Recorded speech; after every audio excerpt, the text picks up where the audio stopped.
কি রাগ করলা, বলো বিসমিল্লাহ, বলো সুবহানাল্লাহ। এই কথাটা যে ভাইরাল, এটা বললে আমলনামায় গুনাহ উঠে যেতে পারে যে কারণে, এবং কি এটা মারাত্মক একটা বিষয়। দুইটা বিষয় এখানে রয়েছে। আপনারা দেখছেন যে কিছুদিন পর পরই সোশ্যাল মিডিয়াতে একটা ট্রেন্ডিং এ আসে, কাঁচা বাদাম থেকে শুরু করে একটার পর একটা ওই কিরে মধু মধু এরকম জিনিস পোলাপান এটা ছড়ায়। তো এই যে একটা দেখলাম ভিডিওতে সোশ্যাল মিডিয়াতে, হাত দেখতেছে গণকের মতো, সে হাত দেখাচ্ছে আর এমন কথা বলতেছে যেটা জীবন সকলের জীবনের সাথে মিলে যেতে পারে।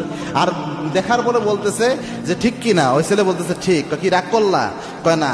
বলো বিসমিল্লাহ, বলো সুবহানাল্লাহ। এখানে প্রথম যে বিষয়টা হয়, রাসূলের একটা হাদিস জানেন, আল্লাহর হাবিব সাল্লাল্লাহু আলাইহি ওয়াসাল্লাম জানিয়েছেন, আবু হুরায়রার বর্ণনা, মান আতা কাহিনান, কোন ব্যক্তি যদি গণকের কাছে যায়, গণকের কাছে যে হাত দেখায়, আল্লাহর হাবিব জানিয়েছেন যাওয়ার সাথে সাথে 40 দিনের আমল বাতিল হয়। আরেক বর্ণনায় এসেছে, আল্লাহর হাবিব বলেছেন রাসূলের উপর যা নাজিল হয়েছে সবকিছু অস্বীকার করার গুনাহ আল্লাহ আমলনামায় দিয়ে দেয়।